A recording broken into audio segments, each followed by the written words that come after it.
Ladies and gentlemen, boys and girls, welcome back to game number 2. It's Evil Geniuses versus Absolute Legends, your G1 League North American European Qualifier. I am LD. I am joined here by Pyrian Flax, and we are going to cast game 2 with Absolute Legends leading the best of 3, 1-0. Loser of this match will go home. Or not of this match, of this series will go home. It's a play-in match. After this match, if you win this game, if you're AL, you make it into the next round. You'll play Team Liquid, but once you win this series, you're in a double elimination bracket with 8 teams. So you have margin for error. A crucial game for both teams. AL, they want to close the door, and EG, they want to put their foot in and start to pry it open. Pyrian, welcome back. Yep. Thank you once again for joining me. A pleasure, sir. My pleasure, as ever. No, my pleasure. Damn it. Oh, no, my pleasure, I insist. No. Nyx Assassin makes it through. Look at this. Oh, boy. We're going to see a Nyx. Nyx. There will be a Bat Rider available for EG. Nyx is very annoying to play against this Bat Rider just because Spike Carapace completely counters Firefly. But we will see. Still, even considering there's a Nyx, I think you're kind of crazy if you don't take Bat Rider here, because then AL can have a Bat Rider and a Nyx Assassin, and the only thing better than one of those heroes is both of them. Yeah, they've got to. They absolutely have to, as you say, just to deny him. But I don't know, Mag is gone, of course. That's it's a good hero. But Wisp, I'm still kind of surprised about him to be banned first. I'm not sure. Maybe like you said, people have been using him a lot more. But I actually played with there's your Bat Rider and your Gyro, 2 flying dudes. Maybe they're gonna go team flying. Yeah, EG's going to go for... I felt like last game they really lacked damage for most of the game, and that won't be as much of an issue. When you start off with a Gyro and a Bat Rider, you have plenty of damage. The other thing for EG, I felt that support Bat Rider just a little bit too greedy. And it's interesting because we actually saw this earlier in the G1 League, but it was in the Asian Qualifier. IG versus Zenith. Game number 2, Zenith did their no-ban strategy, and IG looked at it and they said, we can have a Bat Rider and a Nyx and a Magnus or some ridiculous collection of heroes that are normally banned. And they ended up running a support Bat Rider for Faith. It was too greedy. It got punished by really effective warding in the enemy jungle. And then later on, IG just got overwhelmed by Zenith. That forced a game 3, where IG ultimately took the series. But I feel like for EG, key for them not to get too greedy, get 3 good farmers, and don't overextend this game. Yeah, absolutely. I was just going to say, with regard to Wisp, I played with Mini from Pandas, the Good Studios team, and he's an excellent Wisp. I think it's like his signature hero. And seeing the things that he could do with Wisp, it's like seeing the things that good players do with people like Bat Rider. They're kind of their spells almost break the physical boundaries of the game that most other heroes are reliant on being the way they are. And all of a sudden, you've got a bat coming at you over a ridge, trailing fire, or you've got Wisp just dumping a Chaos Knight on your face. And these are the kind of things, yeah, you can be prepared for them, but it's not the same. You can't ward to prevent that kind of stuff. It just happens. So I can see why he gets banned, you know? You know, it's like being prepared for a hurricane. You can try and batten down all the supplies in your house. You can try and, you know, build a house that's stable, that's resistant to high winds, and do whatever you can to keep the foundations intact. But at the end of the day, it's a freaking hurricane. Your best option is to get the hell away, or just not live in an area that's prone to things like hurricanes and earthquakes and whatnot. But they didn't ban the Nyx. Instead, they went for the Keeper of the Light and the Wisp. So, you know, they'll have to deal with that hurricane, P-Flax. Yeah, what can you do? They're going to have to. I mean, here you go. Nature's Prophet in the game again. Nyx, Venge, Nature's Prophet, Bat Rider, Gyro, and Lone Druid. I like EG's lineup better, even though AL have picked up the Nyx. I do think EG have... That is a strong trio right there. Let's see if they can round it out. I'm inclined to agree, and the reason is that they have the more stable lineup. They have stronger laning phase. Prophet's not a great laner. Lone Druid is. Nyx Assassin is a good laner, not a great one, I would say, in most cases. Bat Rider is a great laner, and even Gyro is a pretty strong one, so I think EG have the stronger lanes. I think their 5-man is going to be stronger as well. Prophet and Nyx Assassin are better at spreading the map and finding pickoffs, but won't do as much in the 5v5 clashes, so I agree. I think EG has the stronger opening, but as we saw last game, you can have whatever draft you like. It really comes down in the end to execution as much or even more than it does strategy and draft. Especially because in the last game, we had the problem with the Bat Rider very early on. They just, a couple of wards messed him up, and I don't think... do you remember there were those fights in the mid? Without that blink, without getting where he needed to be at the same stage as the Mag did, they were missing out so much, and that really did cost them. So like you said, the picks are great, but the execution is more important than the picks. So, well, let's see. Shadow Demon banned. He did. I thought he was good in the last game, actually, Shadow Demon. I thought there were some really great disruptions. Yeah, I felt like Melk's overall movement through the mid-game wasn't always the best. He got picked off a lot, but in the fights, his play was fantastic. Rarely getting caught by Chronosphere, always disrupting heroes that were caught in that Chronosphere, purging the Void every single fight. So I feel like for EG, I think these doing this role switch again, I think it's fine, and I think it definitely can work. We saw the potential for Demon to dominate his lane, and in the mid-game have some clutch plays, but Demon, a player who has all the talent in the world, it's just sometimes he's a little too aggressive. So let's see if EG can kind of tighten the bolts and play a little bit more discipline in this game. If they can, I think it's their game to take with the way the draft started, and, well, we'll see if they can. That's always been the issue with this team. Yeah, I agree. Sorry, that was my mother-in-law calling, and she never hangs up, so I had to answer and then hang up on her very quickly. Oh, P-Flex, what is wrong with you? Having a family, taking care of your children, answering the door? Mrs. Flax is here. She's looking after the kids so I can cast, which is nice of her. Where's your man cave? Come on now, P-Flex. Dude, where's your bunker? I'm working on it so hard. I'm gonna build the manliest man cave you've ever seen. It's actually gonna be a cave. I'm gonna dig it myself in my back garden. You're gonna have to go down a ladder to get there. How manly are we talking? Like, are there gonna be phallic objects just protruding from every corner of the room? No clothes allowed. Just have to wear fur and hair. That's what you just have. No shaven people. So Bruno can come as he is, but the rest of us are gonna have to do some work. You're gonna have to you're gonna have to get manlier and to get down. Although I actually would argue I have more chest hair than Bruno, but that's a story for another day. I have quite a lot of chest hair. We're gonna have to have a competition someday. Yeah, I don't know if I have that Argentinian swag to pull it off, but I definitely have the chest hair, one way or another. Anyway, with all that being said, P-Flex, the band's almost complete now, and we see just really the strong supports banned out by Absolute Legends. Pretty solid choice, considering EG has a lot of heroes that want to farm. Even a Gyro can be a support, but you still need that hard support. So I like what AL's done with the second round of bans. As for EG, similar story for them. They see that AL needs solos, easy for them. Ban out those strong solos, get rid of the demon heroes. There is still a Batrider and Lone Druid, so potentially these could be your two solos, but I think AL is looking at this and saying, EG, they got greedy with the jungle bat last game. They're gonna do it again. I don't know if they're right, though. I feel like EG may look at that last game and say, had we just gone for 3 farmers, it would have been a much easier time, and if they make that adjustment, I'm not sure if AL will be prepared for it. Yeah, yeah, it's true. I mean, Darkseer, I love Darkseer. You know I love Darkseer, but I don't know. I think that Batrider, Gyro, Druid are going to get bigger than Venge, Darkseer. It's a tricky one. Their final pick is going to be absolutely clutch here. I think they're going to need a really big pick here.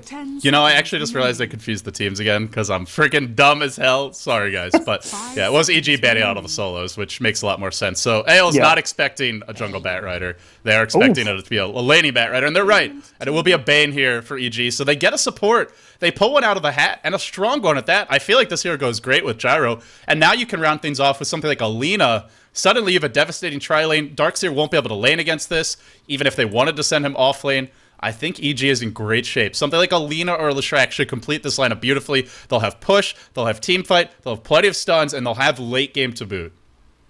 What is Bane now a support? Is that what you said? Yeah, definitely a support in, like, I'd say 90% of pro games. 5 seconds Gosh. remaining. Yeah, he's not a carry, but I mean, he always goes mid in the games that I play. I don't know if that's an old way of playing Bane or whatever, but someone would always take Bane mid. Is that no longer the way they do it? Uh-oh. Oh, Piff. Sound the PL alarm.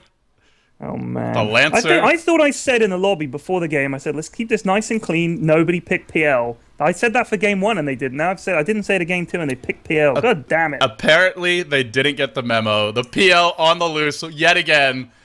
Doesn't have his trusty Keeper of the Light at his side. I still feel like EG is by all means okay with giving this away. They have plenty of... The EG lineup in a 5-man engagement, PL's not going to help you there. So unless EG really lose the laning stage hard, I don't think this hurts them. And they're going heavy mid-game with a Tidehunter pickup here. And AL looking at their team, not many natural BKB carriers. I think EG can deathball this. And for AL, they're going to have to split push. They're going to have to find kills in the mid-game with the Miguel Prophet as well as the Nyx Assassin. Played by Ryze, and if they can, then I think AL will be in okay shape. But if EG execute properly, I see them doing decently in the laning stage, and then I see them just 5-banning through the mid-game. Can they do it? We'll find out. Yeah, Tidehunter. Great pickup, I think, there. Bane and Tidehunter, that's great disable. Batrider 2, you get all kinds of entangles from the Druid and Gyrocopter with the damage. I think this is going to be interesting. Absolute Legends, if you look at their team, I mean, they've got a gank lineup with the Prophet Nyx is strong. The Try and Let PL farm and Darkseer and Venge, good supporting roles, but they don't want to take a toe-to-toe fight, I don't think, the way EG do. EG, like you said, death ball, they want to get him there. They want it to be like the scrum in rugby, but yeah, it's going to be interesting. That's a great word, scrum. Sounds so grimy. It does, and it is. Okay, so we're gonna have a hero player combination that I'm personally very, very excited to see. It's gonna be a Demon Bat Rider for Team Evil Geniuses. They're down 0-1 in this best of 3. They've got to win this game or they're done. They're out of the G1 League, North American European Qualifier. If they win this game, then we go to a deciding game 3. But it's gonna be Demon Bat. Last seen in the G1 League, wreaking havoc all over the place. We actually have a highlight reel from that past event, from Season 4. Some amazing plays by him. It'll be the Fear, Safe Lane Lone Druid, and an aggressive tri-lane. A very dangerous one at that for EG, with the Bane being handled by B-Diz, a Milk Tidehunter, and will be a JO Gyrocopter. So an aggressive tri-lane for these 3.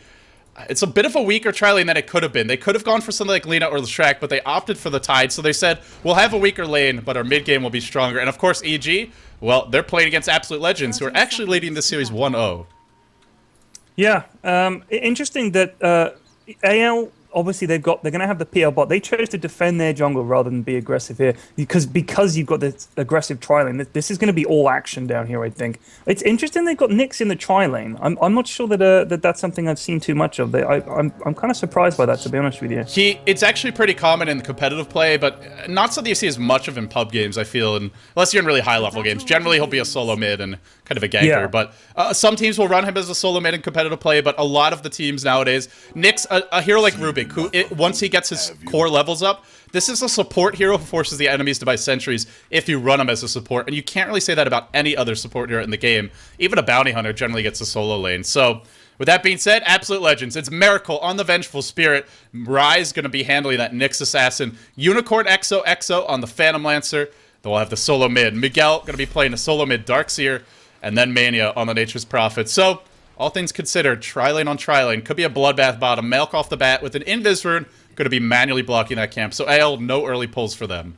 Yeah, that's nice. That's a nice move. And he's going to block it twice, it looks like.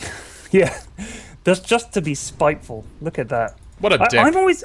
It's confusing. You know, this is one of the sides of Dota 2 that I think players have a problem with, and I'm one of those players, is that if you look at that ward, that sentry ward placement, there's nothing intuitive to tell you that that's going to block anything. Do you know what I mean? Like, that looks like just a stupid place to put a sentry ward, but in fact, it's a great place to put a sentry ward, because it blocks that camp, right? It blocks 2 camps, actually. This is well, I think it's the Magic Bush ward. It's slightly below where you normally see it, which is right on top of that plant, but I believe this one will block both of the camps from spawning.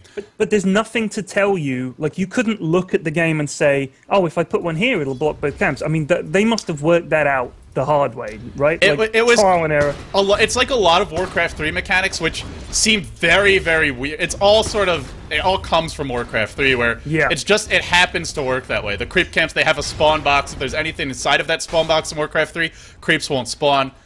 It's something that has sort of been carried over, but you know, the game's kind of been balanced around the fact that these mechanics exist, so it works and it makes sense to people who know the game. But yeah, as an up-and-coming player, you might have these little kind of eyeballs on the high ground for some of the more common wards, like looking towards the rune spawns, where I'm drawing some circles at the bottom rune. I can see him, yep. Yeah, but aside, you know, that's the only real thing that Valve has done to train and accommodate the new players. For the most part, you got to learn it the hard way, be it through tutorials or be it through losing a lot of pub games. Like, how the hell did he see me? Map hacker, map hacker.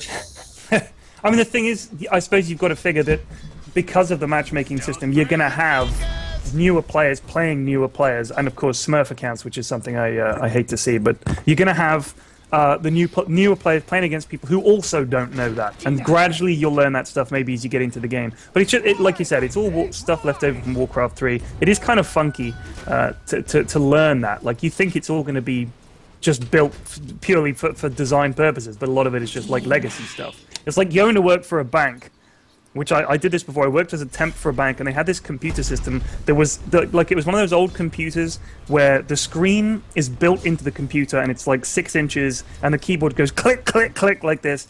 And you know, you're like, why are you using this rusty old computer? Like, oh well, it works. You know, that we've always used this thing. You're like, oh, I guess why would you change? If it works, why would you change? So maybe that's it. It works, so why change? Yeah, and at this point, if they wanted to remove stuff like that, there's so many other changes that would have to be made to rebalance the game. And I mean, it's even stuff like the spawn boxes are different for each side. I mean, the Magic Bushboard is an interesting one because not only does it block the obvious camp, this one, but it actually blocks 2 camps, something that you don't see anywhere else on the map. There's no other location on the map where you can place a single ward and block 2 camps with it. Just one of those things, man. Just one of those strange idiosyncrasies of Dota. But on another note, focusing a little bit more on the game right now, I'm looking at the 2 solo lanes. Damn it, P-Flex, you and your diversions. Sorry. They're enjoyable diversions, but they are diversions, and, well, we'll try to refocus. So it is AL versus DEG in this best of 3. Mania going to be soloing the off lane, the Nature's Prophet, versus Fear's safe lane Lone Druid. Should be a matchup that favors Fear. 13 and 10 for him, 9 and 10 for the Prophet. 10 denies on both heroes. I'm actually having a disconnect from the game. Yeah, same. Looks like the servers are acting up. It is on US East. Oh. Yeah, lag. It shouldn't count as a pause. Lag pause. Yeah, Atri being a little overzealous there, I think, our admin. But at the same time, I think a lot of admins don't do enough to enforce the rules, so we'll try and we'll look to rein Atri in a little bit. This one obviously not EG's fault, just general lag with the server. There have been problems with the US East servers the last few days. I know a lot of people, myself included, have had trouble with it. I don't know quite what's going on. But there are problems. Sometimes you'll go to matchmaking, you'll find a match, and then you'll spend 5 or 6 minutes finding a server. I don't know if you've noticed that. But it has been a problem. I think it is a known problem with the US East servers. It's like you have kids, you actually pay attention to your doorbell and your neighbors. Apparently Valve takes vacations and does things besides work on Dota 2. Who would have thunk it? I guess you could compare a human child with a Dota 2 server. Yes, basically that's what I'm saying. Your kid is approximately as valuable as these servers to me. In fact, I would say Dota 2 is more important because I care more about it. And that's what counts. That's true, you do. That's nice to know, thanks. You care more about Dota 2 servers than my kids. I'm sure if I met Baby Flax, I'd feel very differently. Yeah, maybe. We'll see. Okay, for some reason, I was going to say, I couldn't see these heroes on the map for a second, but yeah, AL has 2 heroes smoked and heading all the way top, and for EG, they'll ping this lane, but we'll fear no in time. He's going to back off, so great map awareness from EG. This is going to be a massive waste of time if they don't find this kill. Yeah, it's always painful. Look at this, they might kill the panda. They actually, the smoke, it took them so long to get here because they don't even have boots that the smoke wears off by the time they do. And Fear just kind of laughs like, well, your PL's not farming for a few minutes now. That's a huge loss. That had to be the worst smoke gank, I think. That you know, like you said, they just basically smoked to walk across the map. I guess they're never going to try and wrap around and catch Demon. What was the point in that? And now you got a bear chasing you. Well, I think their thought was, our PL should be relatively okay in this bottom lane. There's no sentry wards right now, so they're not going to be able to kill him. So let's look to create pressure elsewhere, because Fear is doing very well top, 19 and 11. The Prophet is farming well, but the Lone Druid's a little bit more of a mid-game punch. The Prophet more a hero that's just going to be a kind of a nuisance in the backlines. So they leave PL alone knowing he won't die, but unfortunately, now it's going to be hard to find kill, and Fear's almost level 6. We already have a level 6 in our Batrider and a TP scroll. Dangerous dive. Very, very dangerous dive. Oh, Miracle. I think Miracle's in big trouble here. Yeah, this doesn't look good for him. He'll just feed a kill away to the tower. First blood. AG really reacting here, and a big press from AL. They try and find that kill. Now a lasso on the backside. Got to pull Rise into the fray. Our level 2 next. No way out. Doesn't even have a point in Spike Carapace yet. So we look to the other kill. Can beat his track down Mania. He's got to sleep. Mania tries to TP out. He'll get slept, and then I think we'll see Demon burn him down. The sleep will come. Stack that napalm. But actually, no. Not enough mana to get the kill. So in the end, he'll TP away. No. He hasn't TP'd out. No. He goes back. Okay. Well. Yeah. He has out of mana, so... Yeah, that has to go down as one of the worst smoke ganks, I think. They took ages to get there, and then they died. It's not optimal, is it? God, why did they dive past the tower like that? That was manly, but holy cow! I think it was like, the thought process is like, we already wasted so much time. We got to try for this. We have to get something. Or we're just really far behind. But they put themselves even farther behind as a result. JO bottom lane, they could even look no mana for Sprout, so nothing gonna happen here. Nothing doing. And in fact, the turnaround will come. Miracle might be in trouble. Rise even joining the fight. 4 people descending to the bottom lane. JO turned back around, ran into 4. Didn't expect that additional hero. Now Milk may die as well. 2 quick kills potentially going the other way. A magic missile coming in. Mania gets 2 kills. A double for him. And now almost has his hand of Midas. So even though that top gank went horribly, a quick turnaround for AL. and Prophet looking at a relatively early hand of Midas, if he wants it. Oh boy, they needed that. They needed that really quickly to get back in it, I think, because, yeah, if you look at the XP spike, I know it's an early, very early game, but look at that. Spike one way and then right back the other. They needed that. As for Absolute Legends, they're content to just park the Darkseer mid, now sitting at 56 CS. He can push the lane as well as farm the small camp, which, as you can see, he's been doing that. Even if you're on the Dire side, you can do this, but it's easier and safer on the Radiant side, and just getting maximum experience and gold out of the jungle. So he'll have that early mechanism at the rate AL go, and that'll allow the Nature's Prophet to go for Hand of Midas, which is what we see for Mania. So I think smart overall item selections, making those little adjustments for AL.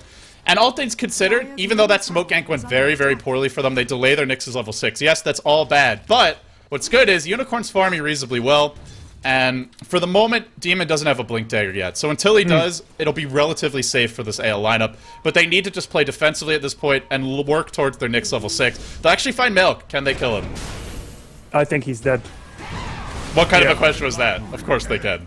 Yeah. Because they're 4-manning. They're just 4-manning everywhere. 4 heroes here. It was actually... Of all heroes whose Mania who snipes the kill, he'll get his Midas up now. Not the fastest Midas ever, but considering he almost died earlier and had to buy a TP scroll when go back to base, he'll be happy with this.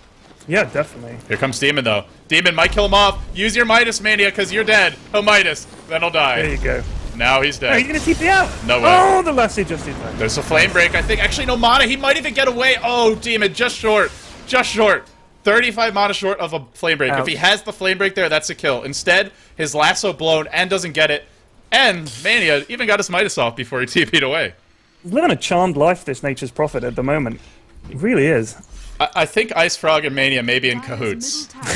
We need to have a little talk with the Frog after this game, period. There was no RNG factor there. That was just the dude ran out of mana. I think it was legit. I don't know. Maybe he's stealing a few mana points from Demon when he's not looking. So now, go and watch the replay. So now Demon, being level 8, he'll rotate into the jungle. And the nice thing about running a Batrider, even if you give him a solo lane, you can eventually transition out of that. Let him jungle once he has the levels, and he jungles very quickly at that. Give someone else the solo or even the dual lane farm. So they'll do that. They'll leave Milk bottom. And speaking of Milk, still only level 4. They will be reliant on his Ravage in the mid game to take team fights. They have a very, very strong team fight, but Ravage is a core component of it. And for the moment, it's at least a few minutes off.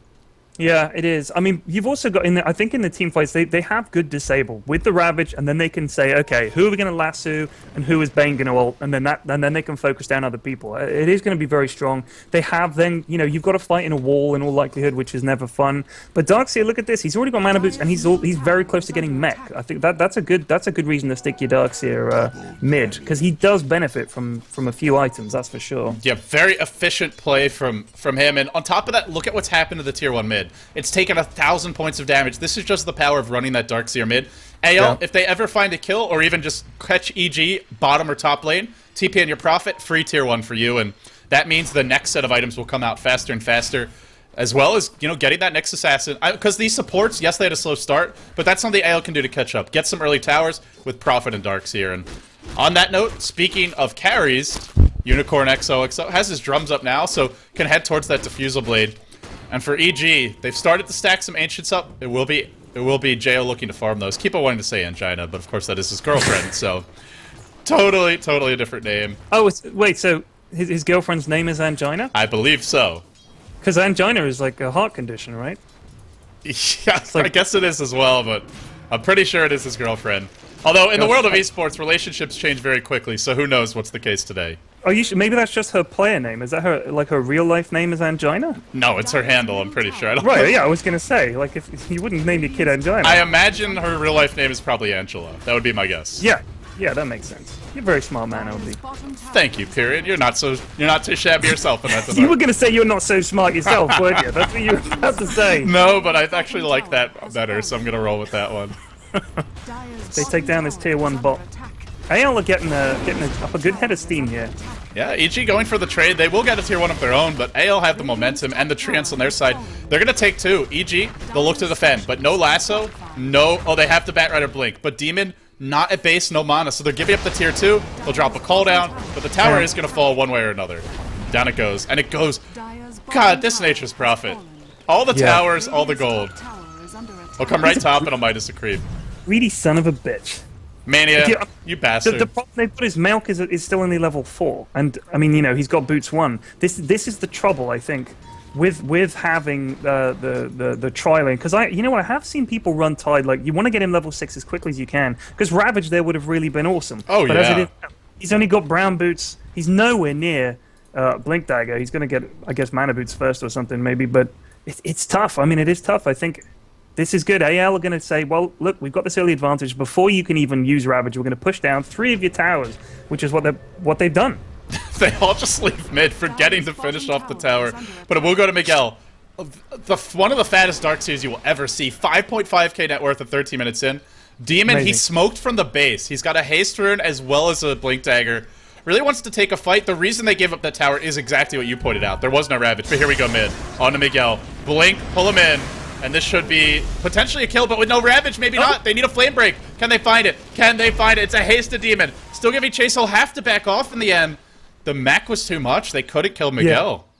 Yeah. I mean, there's an early mech for you right there. Early, I mean, 250 hit points and armor at that level is huge. I mean, this is why an early mech is awesome, but I hate to see, like, I often end up having to get my mech around the 35-minute mark, and it's useless at that point, but it's a great idea. Look at this smoke gank from AL. They're going to go right back in their faces. They only have a level 5 Nyx, so still no Vendetta, which at 13... the supports are really suffering for both teams at this point. To see a level 4 support at 13.5 minutes in, very, very rarely do you see this. Tidehunter getting close to Ravage, doesn't have it just yet. And Lasso is down for the moment. They're searching Miracle. Can they catch out Fear? The Magic Missile will start this, but he's tanky. He's hard to kill. They'll need everything changed perfectly to bring him down. The Impale, actually already thrown out. Didn't even get the animation for that one, but Fear dropping low. Will be burned down by Anshel. They get the kill. Can they all get out? Now the Magic Missile on to beat is the Mana Burn as well. And AL get the kill on Fear. They back on out of there. And that's crucial because he has 2,600 gold. I think Fear might be thinking about a Radiance this game, but whatever he's thinking for, it will be delayed. Period. Now taking a look at the overall state of the game. PL's free farming. PL getting closer and closer to a Diffusal Blade. A 5k gold lead for AL. A 2k experience lead. And for EG, you gotta ask, where is that level 6 on Tidehunter? Where is the Ravage? Where is the team fight? Yeah. I mean, like you were just talking about the supports only being lower level. Bear in mind, I mean, well, Nyx just hit level 6. There's a Lasso, by the way, on Miracle. I think he drops down, so they managed to pull one back. But both teams' supports are not quite there. But they are now. AL just got there with Vengeance level 5, but Nyx is level 6, and that's big. That is big. It's huge. And every time they find a kill, that's another minute or two for the Phantom Lancer to farm safely. And I love this adjustment we're seeing to the Nature's Prophet. Last game, Mania rushed the mech for this team, but this game, they recognize the Darkseer can farm it quickly, and they need a fast split pushing Prophet to secure the late game. So they go for the Shadow Blade, the best early split pushing item, since even if you die, you at least force their supports to buy Sentries and Dust. And if they don't buy them, you live. And of course, the attack speed damage helps you push a lot as well. So really the best split pushing item in the game, outside of maybe a Necrobook, which is kind of gimmicky, doesn't really scale that well. And I love this adjustment for Mania. I think AL now set up fantastically for the mid game. And if you're EG, well, you could try and take it late. You can stack Ancients for the Gyrocopter. The issue for me is Jo is not particularly farmed. 60 CS for him. And looking at Fear, he's a little bit closer, could get the Relic relatively soon. I think EG may be forced to take this late, because by the time they get Ravage, AL already have a mech, so Ravage won't really be that effective. They're even getting a lot of items up on top of that. It's just going to be hard to find kills for EG. So even though they had the strong 5-man, the strong mid-game, the strong Death Ball, don't think it's going to amount to much at this point. Just cast your eyes south here, LD. Southeast, if you will, and have a look. Who is this down here having a whale of a time on his own? Why isn't this guy getting stomped into the ground? This is what I hate about PL. Look at this. He's just happy farming away. He's just having a whale of a time. You forget about him. He's just down there slapping people with his spear, and he does that and then wins the game. It's agonizing. You can see it happening. Yep, you know it's coming, but you can't stop it. It's like if you've ever been in a car accident, which hopefully hasn't been too bad if you have. I have. I've been in 2 minor car accidents. Like you try to slam on the brakes, or if there's snow, then you try and gently brake so that your car doesn't skid. Whatever the case is, you see it coming. You know it's about to happen, and you just brace for impact. And right now, EG should be bracing for impact because Unicorn Diffusal Blade is out. Oh man, it's horrible to see. I hate this. You're like viscerally upset right now, and I need to do a video about how much I hate PL. It'll just be me crying for 10 minutes. A boo boo. I can't wait. I can't imagine how good the YouTube comments will be. Oh man, dude, flex fucking noob. Yeah, Learn to God. play. PL isn't good. Yeah, exactly. Of course, I don't think the hero's that's imbalanced. why PL gets picked in a pro game. Yeah, 'cause PL 's I no don't good. think he's imbalanced by any means, but he is very annoying to play against at the end of the day. And oh, we need a reboot here from Malk. no time for whine or any sort of excuses. If you're EG, you got to win this game, or you go home. Yeah. You're done. This will be pause number 2 for EG. At least, I think the first one. So yeah, this counts as an official pause. Melk will have to reboot. Both teams get 5 pauses. Just G1 trying to kind of make sure that we don't have really long delays. I know some recent tournaments have had issues with prolonged pauses. Unfortunately, not really the fault of the organizers, but it did happen yesterday in the DreamHack Invitational. Just players having connection issues, whether they're being DDoSed or just lagging, whatever the case is. So G1 looking to kind of limit the impact on the viewers. But period, this gives us a chance to look at our bracket. So we're in phase 1 right now. EG versus AL, a best of 3. The winner is going to play Team Liquid. An alright matchup, I would say. Yeah. Next match, Kaipi versus Empire. That one coming up not today, but I believe tomorrow. Later today, and the winner of that match plays Fnatic EU. Some alright teams there. Right. Next game, Virtus Pro versus Mousesports, and I think this is the hardest section of the bracket personally, as the bottom half. Virtus Pro versus Mousesports. Winner of that moves into our main double elimination bracket and plays the Alliance, or No Tidehunter as they're better known. That is a scary trio of teams. The final one is QPad or QPandas versus Team Dignitas. Winner of that is to play Navi. This bracket is so stacked from top to bottom, and I would say especially at the bottom. Oh man, that does not sound fun. Not fun for anyone. And what's crazy is only 2 teams make it out of the bracket. So when it's all said and done, your winner bracket champions will immediately secure a spot in the LAN finals. A paid trip to China for the G1 Champions League Season 5. The first ever Chinese event to officially invite and pay for the travel, as well as all accommodations for some Western teams. The first place team will be your Western bracket, or your winner bracket champions. The loser bracket champions will squeak in as second. They will get paid accommodations and trip as well. But that's a hard road to travel. Any road into this event is going to be a hard road to travel. This is, I would say, easily the most prestigious event outside of the International 2, even though there are other more well-known leagues in China and more prestigious ones within China, such as ACE, such as G League, as well as potentially the upcoming Perfect World League. The end of the day, this is the only event right now that has announced Western teams will be involved, that is inviting them, so it's basically a mini International 3. Yeah, I mean that's really huge. I think it's great. I really think it's great. I would love to see more of this kind of thing, because I know, you know what, like you said, the brackets are tough. The European teams are going to fight tooth and nail for this, and that's really good to see. I'm not saying they don't always give their best, but when there's something big riding on it, it makes it even more exciting, I think, to watch. And you can focus more. I think one of the issues with the Western scene, it's something that there's been a decent amount of, I think, constructive and productive discussion within the Dota community as of late, is how the Western scene is very different from the Asian one. At the end of the day, you look at the Asian scene, and especially within China. With Southeast Asia, you kind of have similar issues to the Western scene. But China's something different, something more special, where you have 3 or 4 major events. G1 League, G League, ACE, and then the International. And then potentially this new Perfect World League as well. But basically, we'll have more disconnections from EG. Unfortunate to see these delays. But basically, they only have a few major events, so they can train and practice more and focus on just performing really well. It's kind of like American football, where you have one big game a week. Whereas you look at the current North American, European tournament circuit, even the Southeast Asian circuit, it reminds me a lot more of American baseball, where you have like 5-6 games a week. Right. How much can you really do at the end of the day? It just kind of comes down to your current form. They're not going to be able to pull a pocket strategy out of the hat. You can't specifically game plan too much for an opposing team because you don't have time. But with this qualifier, a lot of the teams have been saying, we're focused on G1. We're focused on the G1 League qualifiers. Even when they're playing a lot of other big events with decent prize pool like Raid Call, sure, they want to win, but even more than that, I think they care about being in top form for this event. Yeah. I guess also you've got to think, I mean, there has to be a question of burnout. If you're just playing tournament all the time, when do they take a break? When do they scrim? When do they get together and say, let's just spend... I mean, this is why when they do the boot camp prior to the international and stuff like that, they do that. I think that must be great, although I'm sure they get on each other's nerves. You can just secrete yourself from the world and just say, look, guys, let's just focus on something. Let's get the parts of our game that we're weak on. Let's just nail those and stuff. Because otherwise you're just competing. And a big part, like you said, of sport is training. And in American football, they do a huge amount of training. They practice plays in the off season. They do, they get everything just right. I think that, I don't know, with Dota 2, I think it's important that you get that chance to go away as a team and work on your strengths and weaknesses. If you're just competing in tournaments week in, week out, I don't know. I think you'd have to suffer. You would in any other sports, so surely in Dota 2 it'd be the same. Yeah, I mean, with Dota, obviously, it's not like your body wears down physically in terms of, like, suddenly... Well, there are some exceptions to that, like carpal tunnel syndrome and whatnot, but yeah. for the most part, it's more of the mental grind and just, you know, mental exhaustion or fatigue where even if you're not entirely burnt out, you're not playing your absolute best, you're not able to deliver every day, but... With this event, I feel like these teams, it is horrible hours for a lot of the North American European teams, but at the end of the day, I think the stakes are high enough that everyone's coming with their A game or as close to that as they can muster. It's refocusing them, you know. It's sort of giving them some you know. We've got to do this sort of thing. Exactly. Yeah. And the prize pool for G1 League is big enough that the teams really care about it.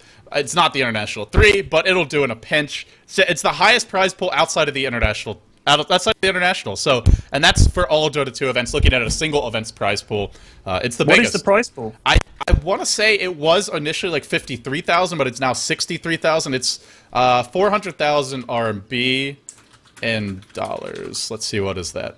It's $65,000. So it was originally 330,000 RMB, but now it's 400,000 RMB. The prize pool got increased, so about $65,000 total prize pool. Now, if memory serves me correctly, it's very top-heavy, meaning like first place I think is like 30,000 plus, and then so the prizes if you don't win the event are much lower. But hey, even if you don't win, it's great practice going to China and training. And what an experience as well. Absolutely. So guys, we do have a bit of a prolonged pause here. Pyrion, you got your harmonica? No, Babby Fife's destroyed the harmonica, I'm afraid. Oh man. Yeah, I know. What are we gonna do? Musical instrumentless. You got a rap for us? Any sort of musical? No, I can't freestyle. I've tried it. I've practiced freestyling for hours in front of the mirror every day, LD, and so far it's not working. I'm like Rabbit at the start of 8 Mile when he just freezes and he just listens solely to the beat and then just goes yo, and that's the end of the rap. Like it's no good. What good are you to me? Can't sing, won't sing, you won't play harmonica. I know. I'm sorry. I can't play a musical instrument. I suck. Pyrion, you're fired. I'll take it easy. Thanks, guys. See you. Peace. Well, guys, sorry for the prolonged delay. If you're just tuning in, this is a Best of Legends and Evil Geniuses. Currently, Absolute Legends leading that best of 3, 1-0. And for EG, a crucial game. We'll take another look at the bracket since we have a bit of a prolonged pause here. 2 players from EG currently disconnected, but the winner of this match will move into our main double elimination bracket where they will play Team Liquid in Phase 2. From this qualifier, 2 teams will emerge. Your first place team will be your winner bracket champions. They will get a paid trip with accommodations paid as well to China for the mainland finals. Same for your loser bracket champions. But to get into that actual double elimination bracket, you have to qualify through Phase 1. 4 teams were invited directly into Phase 2. They are Team Liquid, Fnatic EU, the Alliance, or No Tidehunter, as many of you know them, and Na'Vi. The other 8 teams, only 4 of them make it into this next bracket. And right now, I gotta say, it's looking good for AL. Game 1 went their way. Game 2... they have a clear advantage in terms of gold, 5k gold lead, 3k experience lead. They have, I would say, a bit of an edge in terms of late game, outside of maybe a hero gyrocopter Divine Rapier, which is always a possibility. But if we're looking at that for him, it's a long way off, because right now our gyrocopter isn't farming well. So if they'll take this game, they can relax. They're in. Yeah. I mean, they got the PL. Like, whatever else happens, they've got the insurance policy of the PL. EG are going to need to take a fight to them. And, as we saw, I mean, Tidehunter's only just got mana boost, doesn't have Blink Dagger, nowhere near Blink Dagger. Bat's got his Blink Dagger, and he has a bottled DD rune. How's the Bear Man doing? Let's have a look. What's on the Bear? Well, just the Orb of Venom. Yeah, I think EG are going to say, look, we need to push and we need to win this early. Whilst the PL is out there doing his thing, maybe they could try and look for a fight. But it is going to be very tough for them. As you say, they'll have the late game. They've got this advantage. Looking at the graphs, they're already up over $2,000 in a gold and $5,000 in gold and 2,000 experience. I love the graphs, by the way. I'm obsessed with stats in real life as well. So yeah, experience earned is a bit misleading as a statistic because unlike gold, experience has diminishing returns. 2,000 gold buys you as much no matter what point you are in the game, but if you're already level 15, 2,000 experience doesn't really mean that much. If you're level 2, it means the world. So with experience earned, I feel like this graph, and I've suggested it to Valve in the past, should kind of be rejiggered. Maybe show the difference in levels between the teams instead. It would look kind of awkward, I suppose, as far as the graph goes, but you can try and round out the curves. But it's still an interesting statistic. It still has some meaning. It's just as the game goes on, tends to mean less and less. Yeah, yeah. I mean, the hero level chart. If you look at that seems to be more telling. But it's a bit. It's I like things in graph form. By the way, look at poor old Bane is only level 6 down here. He's the lowest. He's the lowest of the low. BDiz at the moment, and I think that's the kind of a problem. They need to get Bane and tied up a bit because they just get smushed otherwise. Look at this Darkseer. He's running away with it. He's having a whale of a time. Oh. Well, LD has gone off to the fridge or something. I'm very unprofessional. I took that moment to get some more water because I'm casting like 4 or 5 best of 3s today, and well, the throat already took a beating after that crazy game number 1. Lots of games in store for me, so my apologies, Pyrian. So left you hanging. Is this just the start of your day of casting? Yeah, I'm a totally normal, well-adjusted, healthy human being. I started my workday at 12 a.m. I'll probably finish around 1 p.m. or something like that, maybe 12 p.m. if I'm lucky. Wow. Yeah, and then after I'm done, you know, it's the perfect time to just go out on a date with a nice, cute girl from next door. And oh, really? Yeah, you know, because everybody's just relaxing and not working or anything at 12 p.m. here. So I'm a very functional human being, Pyrian. Very, very functional. You've met a girl? I was being sarcastic. Oh. How are you going to meet a girl when you're working all night and then sleeping all day, man? It's hard. Well, she could work nights? God? Yeah, that's true. That's true. I could go out to the bar, but the thing is, I'm weak. Exhausted. I'm weak and feeble. I'm exhausted after a 12-hour day, and then I do things like sleep. But meanwhile, Gods and Lumi having all the fun at the RIT land. Rochester Institute of Technology, of course. There's a very high female-to-male ratio there. Not. Well, yeah. Is it not? I mean, you know, you get I think it's like 90% male. It's one of these engineering schools, so. Oh, right, okay. There probably weren't any girls there, or like 5 for this huge, like, you know, hundreds or thousands of people event, but hey, that's more than I've been meeting, so they can't complain. It's LA. Everybody goes there to work. It's tough to meet people, I'm sure. That's what I've heard. It is. And it's also going to be tough for the players to get focused in this game. I mean, it's been a long pause at this point. This has been like a, look, what, 5, 10, maybe 10-minute pause? They're saying they're DDoSed. I don't know. They're saying their internet is down. This is tough. This could be bad. What would be the thing here? Would they have to forfeit? I'm not sure exactly what the G1's ruling would be. Let me actually check, because Atri did post the rules in the chat. I'm not sure if he mentioned any situation like this. Give me 1 second. I'm just reading through the rules. By the way, I am currently leading a straw poll for who is the best player out there with 132 votes. Hell yeah! Is my name is my name on the list? You didn't even make the list, dude. Oh wait, did you? No, you didn't. You're not on the list. I'm just above Dendy and Chuan and Sing Sing. So oh wait, nope. Sing Sing just went 3rd. 130. Thanks, guys. Means a lot. Okay, so someone was saying that my voice is a problem in Dota TV, but I've been told by my stream mods who are also listening there that it's fine. So, if you're having an issue, I think it's actually on your end. Just considering that other people aren't having that issue, I can't imagine how it would be mine. But I did try lowering my threshold, so if my voice is skipping in Dota TV, hopefully it is fixed. I'll double check with the stream mods to make sure that is still in fact the case, and they're not having any issues with the in-game. But anyway, you were talking about stream polls, and you're leading them, and you're the best Dota player in the world, Pyrian. Yeah. Am I in that stream poll? No, you're not even on there, dude. I'm not even worthy. No, didn't make it. I'm just checking with the mods, guys, while we're waiting here. EG, for anyone just tuning in, 2 players disconnected. I think we now had about a 10-minute pause or so, maybe a little bit less, waiting to see if they can get their internet back up. But currently, as you can see, suspecting they might be DDoSed, either that or just having internet issues. But considering that, I mean, whichever 2 players it is, Melkabita is completely opposite ends of the world, so. Wow, yeah. Yeah, not really sure. It's interesting. This is the kind of stuff I think there does almost need to be a sort of fixed rule about what the deal is with pauses, what the deal is with disconnects, because you know, it's not good to have people disconnecting and nobody really knowing what to do and then waiting around and stuff. I think that it would be better for the scene and for people in general to just know what happens and what the rules are. I'm not saying I want to see the game forfeited or anything. I'm just saying it would be nice to know, so they're resetting their routers. Seems like a DDoS attack. God damn, that's crazy. If you're DDoSing EG and you're hearing this, you're an asshole. I implore you to stop. But you know what, dude? These are advanced AL strats. They're looking at they're DDoSing their opponents. This is the meta game. yeah, The new really, meta is really smart DDoS. from AL. Accrue a significant lead, have arguably the better late game lineup outside of a Rapier on Gyrocopter, and then DDoS your opponents so you can't complete that game. Next level strategy from AL. Probably working just for securing EG. the win. Yeah, It's securing the win. for EG if you do that. Well, yeah, maybe.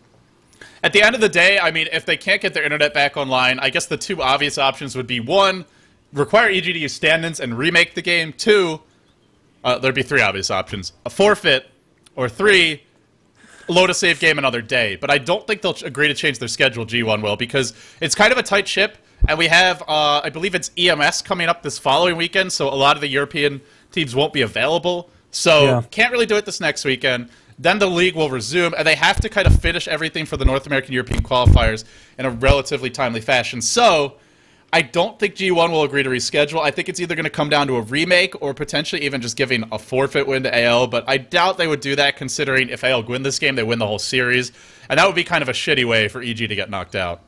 Yeah, it would suck. I guess, I mean, you know, you've got to settle it some way, like you said. It is unfortunate, and it is a big prize, so I'm sure they're scrambling around trying to get. And like you said, the other problem is, when they come back in, these guys have just spent 15 minutes, you know, sweating to try and get back online, and they have to go straight back into the game that they're currently behind in and try and turn it around. It is going to be tough for them.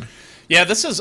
I mean, it's like you don't really see this too often in pro sports, but once in a while, I think like the past Super Bowl, you had that power outage.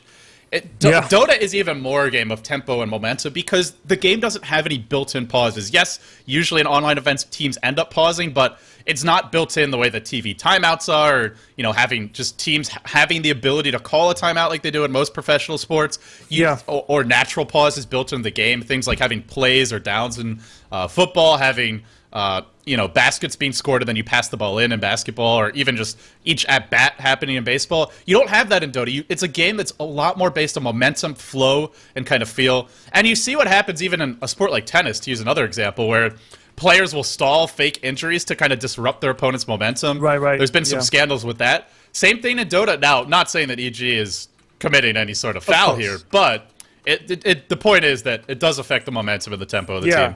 I mean, that's the thing, is it like in football, meaning soccer, there's a very well-known tactic of feigning injury. So the last 10 minutes of the game, you're leading 2-0, your opponent's pulled back a goal to make it 2-1, and they're on top. And what you do is you bump into somebody and you fall around, rolling around and clutching your leg. And this was so effective at slowing down the game. And everybody's standing there with their hands on their hips for 5 minutes waiting for the game. And they treat the guy on the field.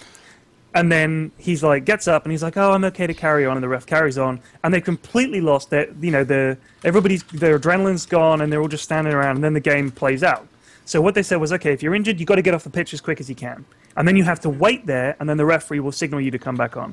And it's that kind of change that you're going to see eventually. And again, we are not saying that EG are pulling a fast when they were AL or anybody like this, but it's that kind of stuff that, over time, people will put that kind of stuff as a sort of meta tactic, you know, to try and disrupt their opponents. I honestly don't think we will, because the difference is that this is not quite as sort of... There's not really the sort of gamesmanship in Dota, I think, because everybody's... You know what I mean? It's not quite the same way. It's harder to fake anything.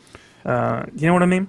Yeah, and the other thing is, it doesn't work at big events. Like, for Valve at the International, there was no way to fake a technical issue. Like, you could do it, but there's a guy right behind you in your booth who within seconds is going to say, "What's the issue? How are we resolving it?" And they... I don't think there was a pause longer than, like, a minute at the entire International, too. So, in online events, maybe you can have that gamesmanship. Won't happen in the real world. But speaking of faking injuries, I'm going to link in the stream chat, actually. There was I mean, for me, an absolutely egregious, one of the most offensive and unacceptable things ever to happen in professional sports. Deion Grant of the New York Giants fakes an injury to stop the Rams' no-huddle offense. Typical New York Giants football.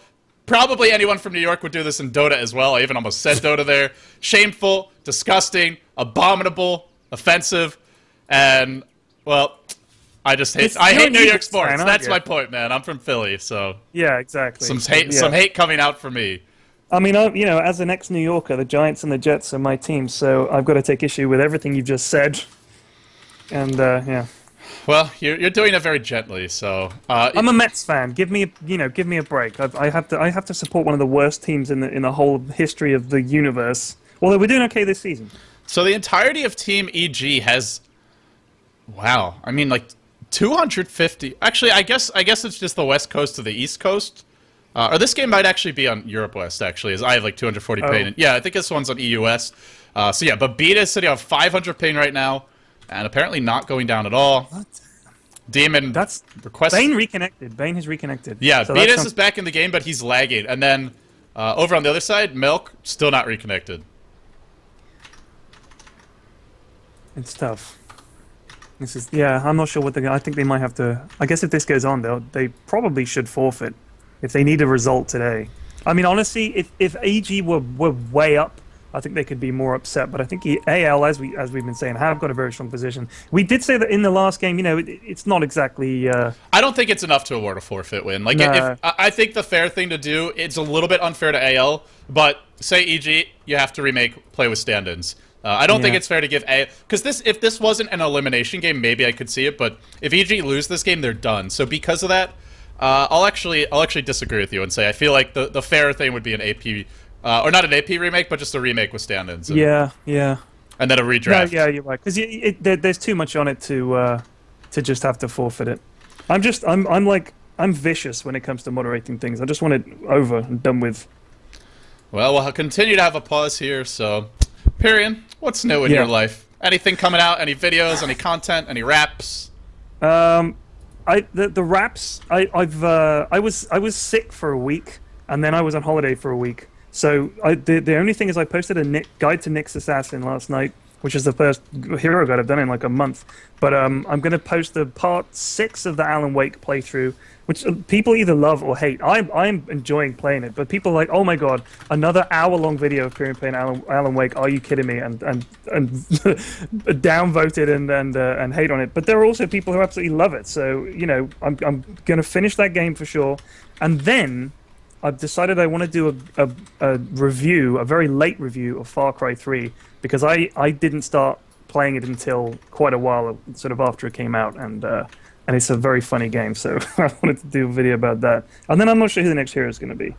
I always think about it. I think another female hero, because I haven't done a female hero in a while, and I think it might be Windrunner, but we'll see. I said that before, and nothing came of it. You've been saying that for a while, but then you also... I remember one time, one of our first... oh, by the way, we need to do one of those. It's been too long. Fascinating journey. I mean, dude, I'm ready to do them. The problem is that you have this crazy obsession. I'll make the time. I'll make the time. I'm going to see if we can find someone else to edit it together, because I'm really bad at video editing. It takes me way too long. But I'd definitely like to get back to doing those, so... Hopefully we can. I'm trying to think... Oh, wait, are you allowed to tell the world about your top secret plans coming up in the near future? I heard you have a thing in the near future. Can you mention it on Skype so I know what you're talking about? Because I have several top secret things, and I don't want to...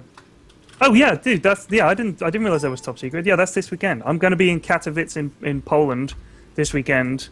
Along with, well, a whole bunch of teams are going to be there. No Titan's going to be there. Navi's going to be there. I think, God, who else is going to be there? I should really know this. There's only 8 teams, for God's sake. Anyway, that's for the EMS Raid Call Finals, and that's a 2-day event, and I'm going out there, which is going to be awesome. It's going to be... I've been to one LAN before, which was in London, which was quite a small event, but this has been the first big sort of LAN event I'm going to. I don't think there's a huge audience there, because it's in a hotel. But it's going to be absolutely awesome, and I think that's going to be streamed. I can't remember. Toby is casting it, in fact, with Kawa, and I think I might either cast a game with Toby, which might be quite fun, and then I'll also be doing interviews and stuff like that. So you'll be interviewing. Are you hosting as well, or just kind of doing? I assume so. I mean, I literally, they just said, just come out here and we'll find stuff for you to do. I was like, okay. Well, I mean, I'll just go stick a microphone in anybody's face and figure out. I was going to talk to a lot of the fans, because some of the Dota is not massive in Poland, as I understand it. LOL is the game that they play there. Oh man, so, have you seen the? Did you get to watch the IEM Katowice? Not EMS, but IEM, which is same organization that kind of oversees the event. But it was like this ridiculous arena. There were thousands of people there. I want to say like 10,000 or more. Wow, it was ridiculous. What? So he's going to try and load the save point of this game. Do not leave the game until I confirm. Okay. Interesting. You can't test that without everyone in the lobby. Oh man, this is tricky.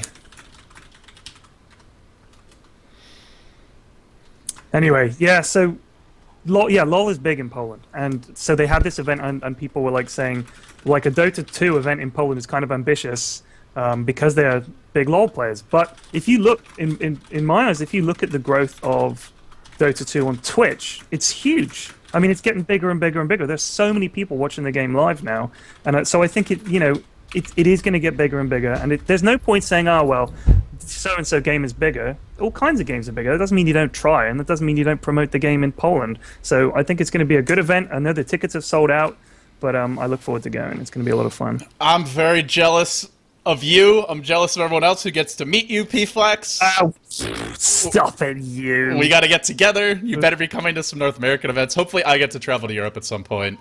Yeah, dude, that would be awesome. The only thing is I have no money, and I have children, so I need to, basically they're flying me out there and stuff. Otherwise, there's no way I could do it. And but, I think it's probably suitable to mention your benefactor who helped make it possible, which is, of course, as it often seems to be in the Dota 2 scene, 2GD, who pretty much gets gigs for everyone. James is the fucking man. He is the master. You're right. I'm an idiot for not giving him a shout out. He basically just messaged me on Skype and said, "Hey, P-Flex, do you want to go to Poland?" I was like, "Well, I'd love to, but blah blah blah." He said, "No, it's cool. I got you a job in Poland." I was like, "Oh, thanks." It's like, well, that sounds all right. I guess I'll take that. Said, yeah, I couldn't do it, so I did. So like I said, the other LAN I did. There's a video on my channel of me interviewing people and stuff, and he just said, yeah, I showed him that, and they said, yeah, cool, and that was that. I was like, that's so nice. Like, that's really, really. He's that kind of guy. He just brings people in. He's totally positive about everything, and yeah, I mean, it was just the nicest thing. And they're talking about maybe I could go visit them in Sweden sometime, which would be awesome. I would love to go and see the Dota house and meet Bruno, of course, which would be possibly the most exciting thing in my life ever. Chilling with P-Flex and Raycall drinking Monster. What's Monster? Oh, the energy drink? These are EG sponsors. Oh, really? Melk had this really well-executed, clever, shameless sponsor plugging. I think he's doing a panel with Toby for the defense, and it was like an all either EG members panel or former EG members on the panel, and Melk managed to, in one statement, I think he managed to mention every single sponsor at once, and in fact got Toby in trouble apparently because one of the sponsors for EG actually conflicts with the defense's sponsors. And now Demon rising to the challenge. Yeah, he knows. But with all that being said, guys, if you're just tuning in, unfortunately, we're having connection issues. We're having delay issues. It's Absolute Legends leading the best of 3, 1-0. But unfortunately, we can't seem to get Melk back inside the game. Beatas did reconnect, but his ping is horrendous, almost 500 ms. There have been claims from EG that they think they're getting DDoS. Either that or just mysteriously having multiple players with significant internet issues. So, well, a word to the wise, if you're using Skype as a professional Dota player, you should probably go read some of the Reddit threads which have been popping up recently explaining how to protect yourself and prevent your IP from being released to the public, because Skype is actually very buggy, very easy to hack. Yeah. Of course, it's convenient because everyone has it. That's why so many people in the community use it. But there are ways to protect yourself using things like proxies and basically forcing Skype to actually, or a VPN even, forcing Skype to connect to the internet through a VPN is one of the options. And that way, you don't actually reveal your IP to the public. But there's a more detailed Reddit post which explains it better than I could. And there are ways to protect your connection. I'm not saying Skype is the issue, but it certainly could be. Often is the exploit. I know it's been an issue in the past with StarCraft 2. And, well, we see it now becoming an issue in Dota 2, which on the one hand is kind of cool because it means we're getting big enough where people care enough about the games to want to sabotage them. So that's the very odd silver lining period. But then there's the fact that we don't get to play the freaking games, which sucks. Yeah. You know, it's interesting you were saying that about Skype and the IP address. There was another issue with Skype and passwords. And I think you needed to... There was something to do with your profile. It's one of those programs, like you said, everybody has it. I use it every day, and it does have some serious security problems, and it's a real shame to see that people will take advantage of that. But you know, they're always gonna. I think it behooves Skype it's beholden on them to do something about it, because it has had holes before, and to hit this one as well, it is really, really troubling. It's honestly a shitty program, but it's like Facebook. Like, Facebook sucks, but everybody uses it, so it's a good platform for promoting yourself. Facebook? Why do you hate Facebook? There was a great tweet I read one time, and I'm trying to remember it. It's like, Facebook is all the people that you wish you never had to talk to anymore, or that, like, you wish you could stop being friends with, and then Twitter is all the people that you wish you actually were friends with. I feel like Facebook for fan really pages, I think, is okay, but I mean, I don't want to freaking hear about, like, what you had for breakfast. I don't care about your picture, like your album of 50 pictures of you, like, doing your toenails, or like petting your dog. Like, your dog's cute. It's not that cute. I'm sorry. Yeah, I've stopped posting those so much. I thought you liked all of my toenail updates. Not a fan? Well, for you, I'll make an exception, but for Facebook, I have a page. I have 100 people, friends maximum, and I keep it at that. And if a new friend wants to add me, I'll just say, I'm sorry, I only allow 100 people, or I'll boot somebody to make way for them. Because, and I know that sounds stupid, but if you can genuinely have 100 people in your life that you want to share things with, I think that's a normal amount. I know people with, like, hundreds and hundreds and hundreds of friends. They don't know these people. You can't keep up with 600-700 people. And they don't, every time you post a picture of you and your kids, that's going to 600 people. And who knows about their security settings and blah, blah, blah. It's stupid. I keep my Facebook friends tight. I keep it tight. Like, how many numbers do you need on your phone? So I think with Facebook, lock that shit down. Yeah, it's useful if you keep it small and amongst actual friends. But Twitter, as you said, is much better for talking to a bunch of people. You can follow a bunch of people, and also by limiting the posts to 140 characters or 141 or whatever it is, I think it's really, really, really clever, and it keeps it, like, brevity is the soul of wit, they say, right? So that's why I need to shut the fuck up a bit more. But basically, it's by limiting it, people have to be clever, and it's awesome. Twitter's I didn't get it at first, but now I get it. Yeah, cut out all the bullshit is what I say. But, no offense to anyone who uses Facebook. It's not all bullshit. But it probably is if you're using it. Yeah. Period. More delays. Still no site of reconnect. Looks like Atria is now talking directly to EG. So I imagine there will be some sort of admin decision, as we're probably now approaching 25, 30 minutes for this pause. It's Game 2 of a best-of-3, the G1 Champions League Season 5, EG versus Absolute Legends. AL currently leading the series 1-0. If they win this game, they advance. They're into the main double elimination bracket, where they will have 2 losses available to them before they are eliminated from that. As for EG, if they lose this game, they're out. But if they win it, we go to a deciding Game 3. Basically, this is a play-in game. We start with 12 teams. 8 of them play in for the final 4 spots in the main bracket, and then the 4 invited teams are waiting for them there. Yeah, honestly, this is like, I don't think this is going to make the VOD section of any websites. You know what I mean? It's like 90% of this has been paused. It's a real shame when this happens, but it does happen. I mean, like you said, it can happen in the Super Bowl. They had light failures in the Super Bowl, so it's all computers. Computers are nuts. They don't make any damn sense. So sometimes they're going to go wrong. Yeah. So just showing everyone the bracket now, since we have a bit of a pause here, and it's so confusing. What I don't understand. Every single Dota 2 tournament seems to have the most complicated brackets. This guy plays this. They go into a best of 15 spread over 4 matches and brackets, loser bracket, winner. I just tried, like, the World Cup is simpler than this. You have a group stage, top 2 go through, and then you have the best of 16, and then it goes down to quarterfinals, semifinals, winners. That's it. You know what I mean? Like, it seems much more complicated to me, but I guess they have to figure out how to place everybody. You got to seed everything, and it's confusing as hell. Well, guys, since we have a prolonged pause, show you the pings again. I see some of you in the chat requesting it. They don't really matter since the game isn't actually being played right now, but there you go. Still waiting for B-Diz to try and sort out his ping issue. Still trying to wait for Malk to reconnect to the game. But, well, since we have a prolonged pause, period.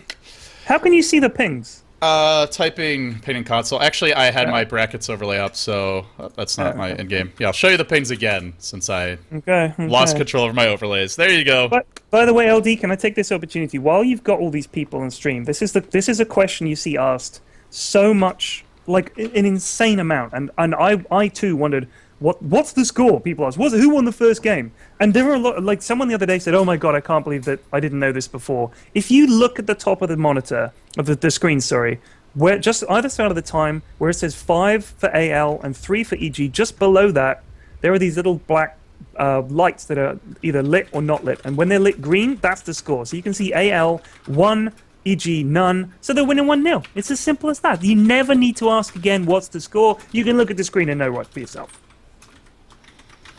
I just wanted to say that, LD, because it's something that I know a lot of people think is everybody knows it, but they don't. It's not the most obvious scoreboard, though. It's very small relative to the overall screen real estate, which is understandable, considering that it's an interface that you don't want to interfere with for the players, because this is the exact same HUD that in-game people actually use when they're playing. But I mean, I like what the GD Studio's done, where they make it a little bit more visible. I think it's kind of hard to see. Some people, if they're watching on a lower quality setting, might not be able to tell how many green dots there are. Like, if you're watching at 240p, I imagine it's just all blurry. But it is there.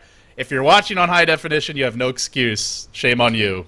I honestly don't think people know. Like, I mean, for instance, the little number, if you look at EG, the little number there is the number of spectators watching with that pennant, right? With the EG pennant. That's what that number means. That is what it means. Yeah, I didn't know that until yesterday, LD. And so some other person's going to be as stupid as me. And they might need to know that as well. Yeah, unfortunately, we haven't seen pennants added for a lot of these teams. I mean, I feel like it's something that Valve should kind of make up their minds about if they want to promote it more. If it's only going to be for the international, that's kind of unfair to, I feel, to, like, tier, like, solid professional teams that just aren't quite top-tier teams to not even have access to that. They should be able to develop their community and fan base as well. So yeah, I imagine something Valve has future plans for, but just haven't gotten around to. Future plans. I mean, the other thing is I don't know if you noticed, but at the captain's mode stage, it says EG are now picking. Like, the announcer actually says EG are now picking. It's EG's turn to pick, is what she says, which is kind of cool. I mean, I don't think that they actually they have lines recorded for those teams. Yeah, because obviously I guess that was pre-TI2. They did all this stuff so that all the teams that were there would have, like, the fanciest of schmanciest stuff. Fancy schmancy. I'm out. I'm all tapped out, period. I'm out of filler. I'm done. Yeah, filled for half an hour, dude. I mean, people don't have to do that on live TV. Save game 17 successful, says Villat. Yeah, I mean, the game's been saving, but the issue is if Melt can't rejoin, I don't think you can load.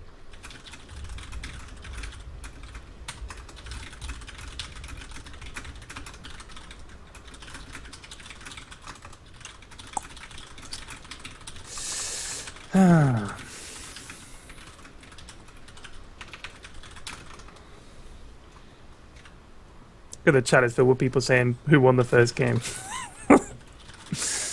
Oh man.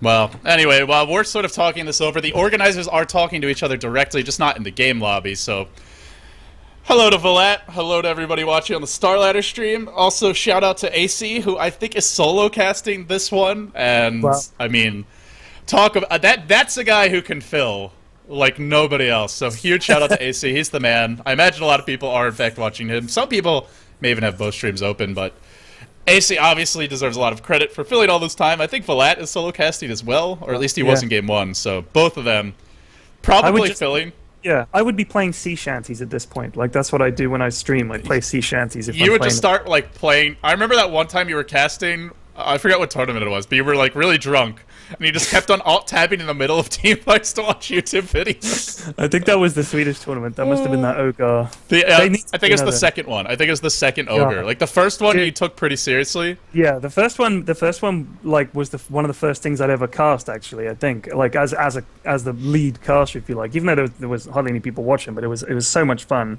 And we had, like, all kinds of stuff that we'd made and little pictures and things. And then for the second one, I was so excited. I started drinking really early. I thought, right, I'm hyped up for this.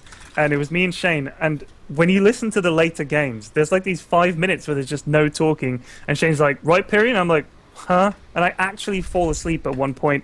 And like you said, just alt tab and looking and watching YouTube videos while we're waiting for stuff to happen. It was awful. And there has not been an OGAR 3 since, I think, because they were like, man, Pyrian really, really fucked that up. But I had a whale of a time. I just needed to drink less. I'm sober right now, by the way, folks. If anybody, doubts that. This game is making me want to drink. Yeah.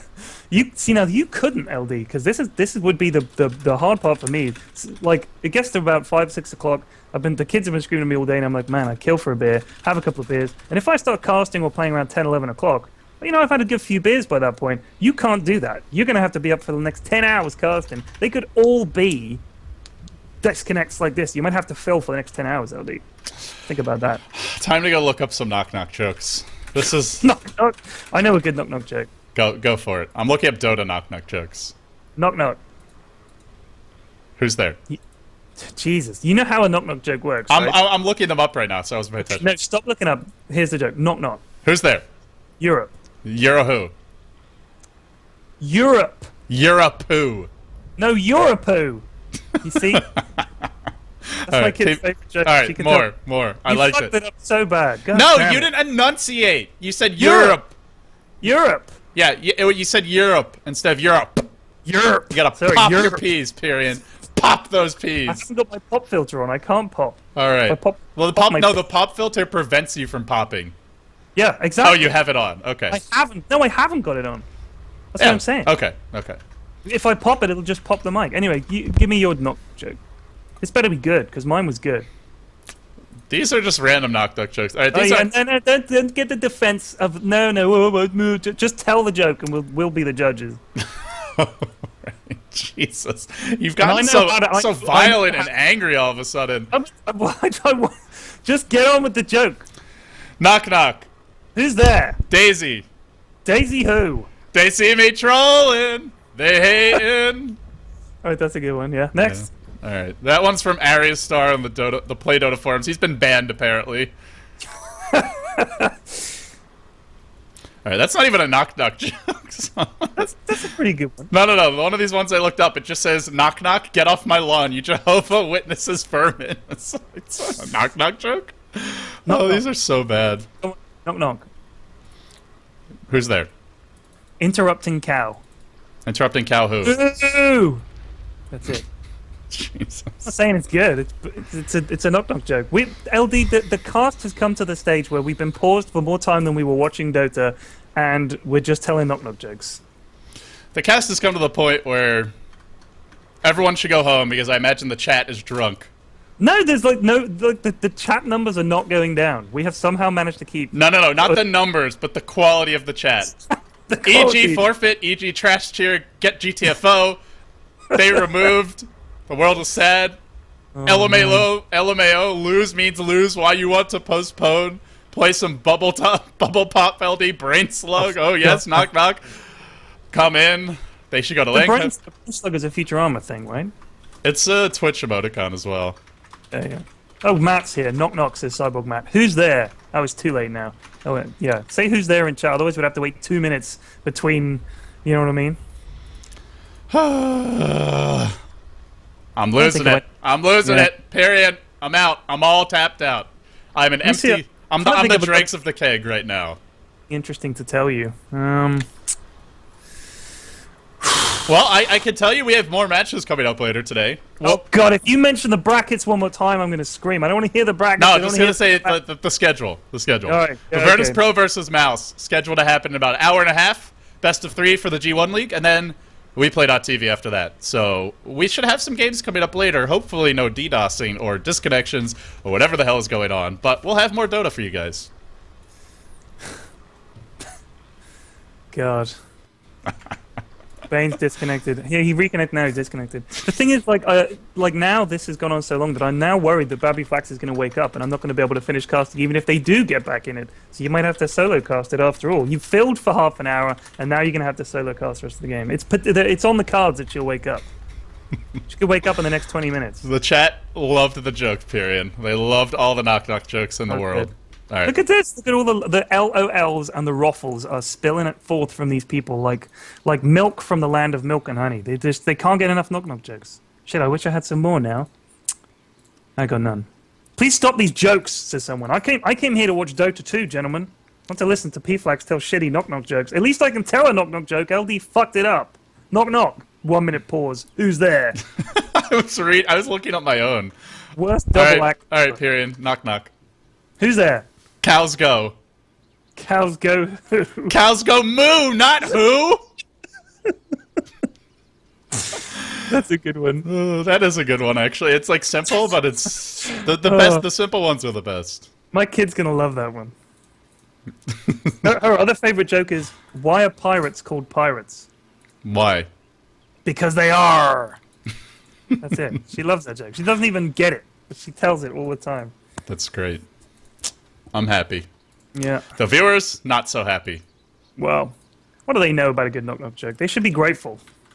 This is the best filler ever. Everybody's now trying to tell knock-knock jokes on the stream. Well, the thing is, we have all sorts of filler, but the filler that we have is...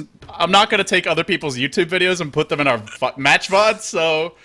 Sorry, guys. Can't really play those videos now. Yeah.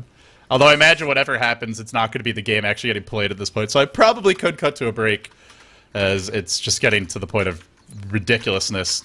What do you say, Pyrian? You got more material, or do you want to cut over to a break and come back if the game actually resumes?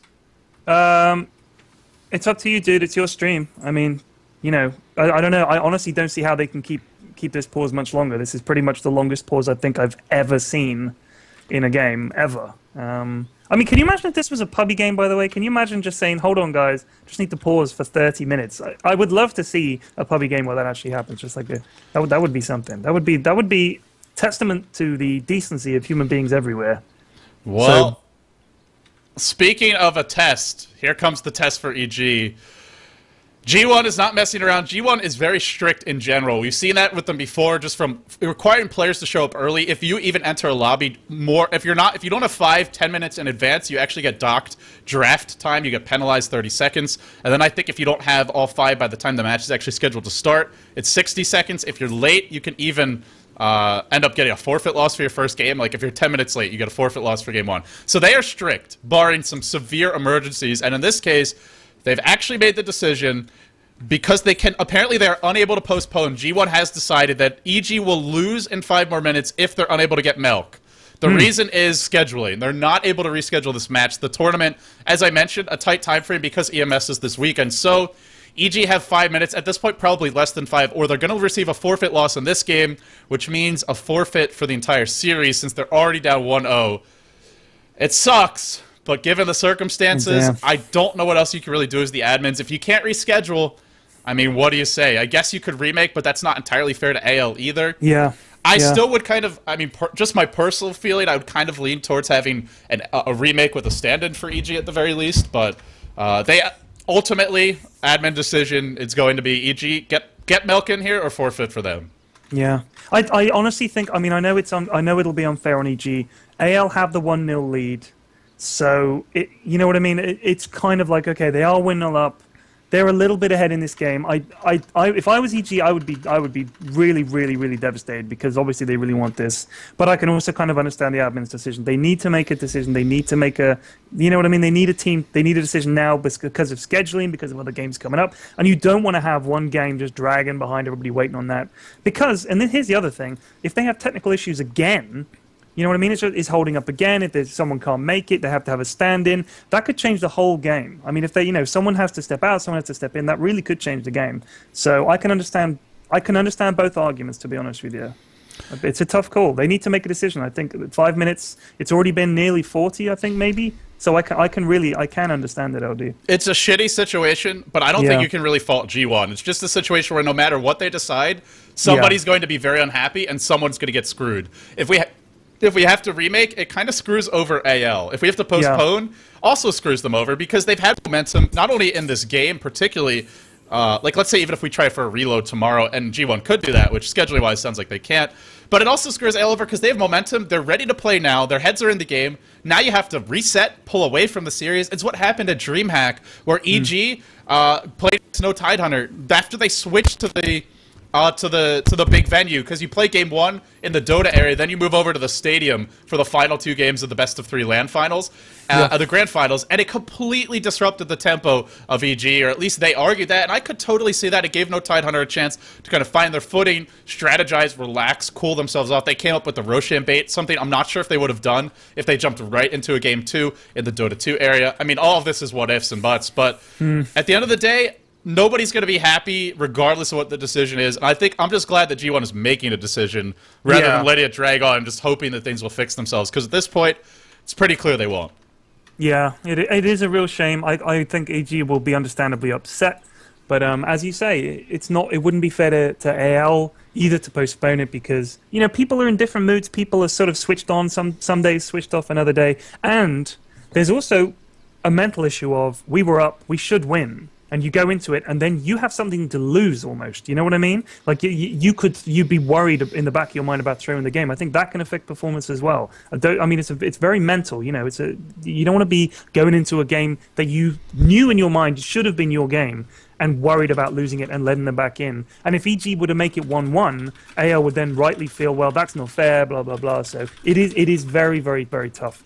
On both teams either way, but I honestly think like you said, G1 have to make a decision. I think it's good that they're doing that, and it's a shame. I hope EG will be understanding. I understand that they're going to say, look, it's not our fault, and it really isn't their fault, but what can you do?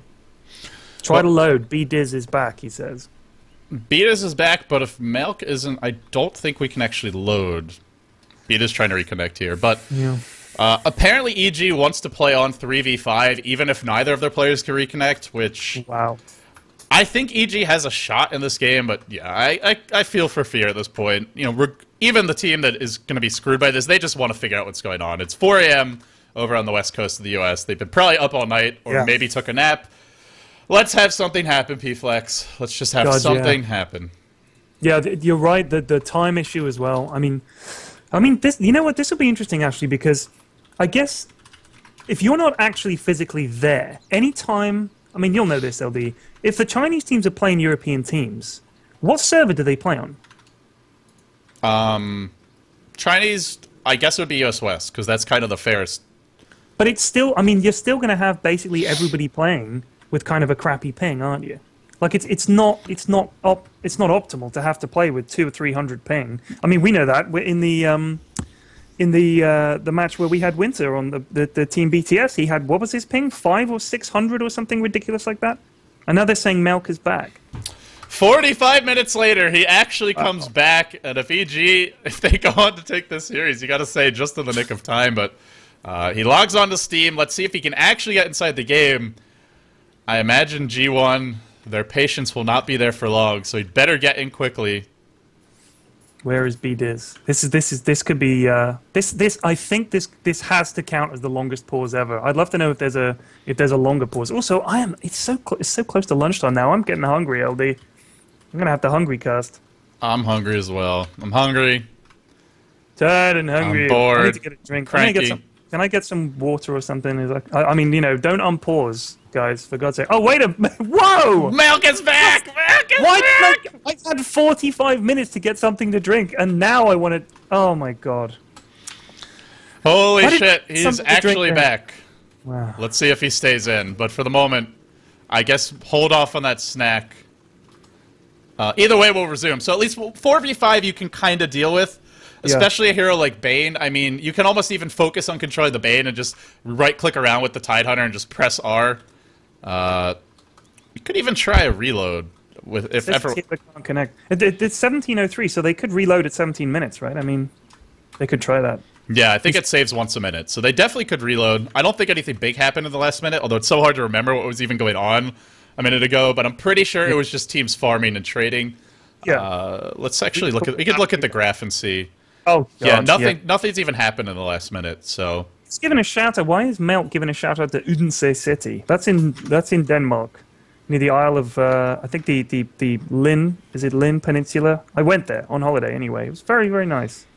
Let me see, I'm trying to remember where the heck that was. Yeah, well, I don't know anything about Odense, but EG now requesting a reload. It's Odense. We all 5 here. Okay, so maybe we'll have a reload. I think it's okay to reload at this point. Yeah. I guess the only issue is if it doesn't work, then what do you do? But, yeah, no reconnect button. I think reload does fix that. Yeah, near Otterup. That's exactly where I stayed. It was really nice. It's beautiful around there. Fjords and stuff. Stunning. Denmark's a nice country. Yes, AL is okay with load game. We reload, we go reload. So here we go. Okay. All right, we're going to have a reload 45, maybe 50 minutes later. Incredible. We'll do it. I honestly think they should say if we go for the reload, if it doesn't work, AL should get the win. I really think. Yeah, I agree. I agree with that. I don't think it's fair for, you know, for any other way. Because, I mean, in theory, I mean, it could kind of be shenanigans as well. And you never really know for sure, so. Shenanigans. There needs to be a rule book with a heading, shenanigans, and a list of all the possible shenanigans. It's a lot of shenanigans at play, but we will see. Hopefully for this... So what for the reload? We all leave the game and then we rejoin the lobby and they reload it at the 17-minute mark, or do we all just stay here and they load? How does it work? It's the same lobby host. It gives you a list of options. Basically, you just select the save game. Okay.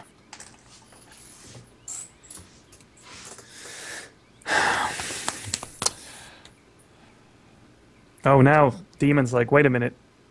If it doesn't work, we lose. Jeez, now they might say, well, let's play 5v4, but I don't think... I mean, I hate to say it, but it's just such a fucking mess. I mean, here's what I would like to see from Valve. By no means flaming them, just as a potential solution to head this off in the future.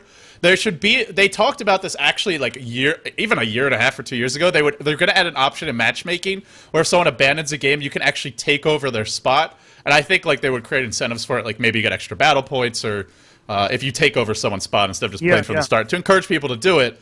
They need to add that for lobbies. You should be able to replace a player and still use a load. I'm not sure why you can't now, but if it's possible to do that, I would love to see. I'm not sure if there's a technical limitation blocking it, or if it's just a feature they haven't gotten around to using. But hopefully in the future, Valve can implement that so we never have a situation like this. Either way, we're not going to have a remake or a postponement, so it all comes down to the load, and we're just going to have to cross our fingers and hope that it works.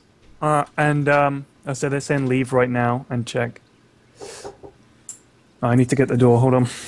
All right, we'll wait for P-Flex to get the door. We will have the host go and check, see if there is a load. He'll actually have to abandon the game though to do it. So guys, just a few more minutes here. Sit back, relax. I'm going to mute my mic, get some hot water.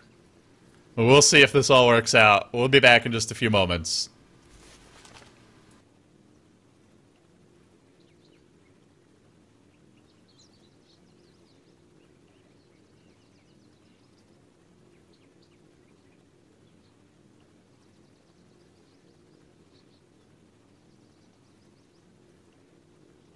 You there, LD? Yeah, so close.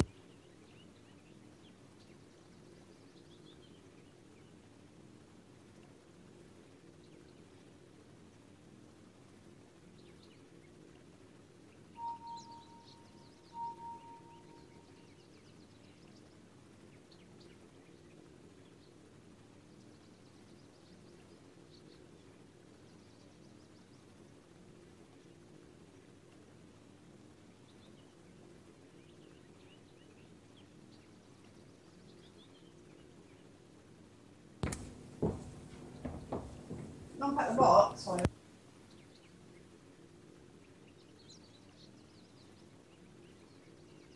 I'm letter book.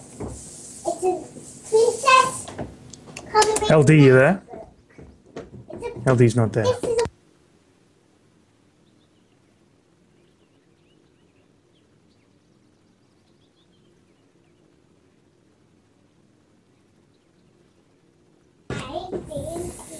Admins leave, tell them what stream.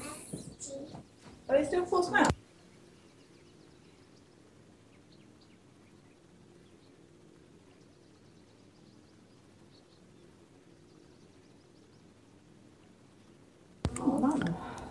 Do you see this, LD? Admins leave, tell them watch stream. We did not give them confirmation on our end. So I think EG are now saying they didn't confirm that they're happy to disconnect, try the reload, and if it doesn't work, they lose. I think that's what's happening. Hello, I'm back. I was getting some hot water, so... No, that's cool, that's cool. I was just saying, oh, so they're all disconnecting now. Okay, so we should disconnect, I think. I guess so. Alright, guys, we're gonna come right back. I'm definitely gonna have to cut the VOD at this point, but... We'll be back in just a few moments with the hopeful reload of this game. So I'll leave the in-game screen up on the screen so you can see what's going on, but I'm going to give my voice like a 5-minute breather while we go through this. So stay tuned. Hopefully the reload will work.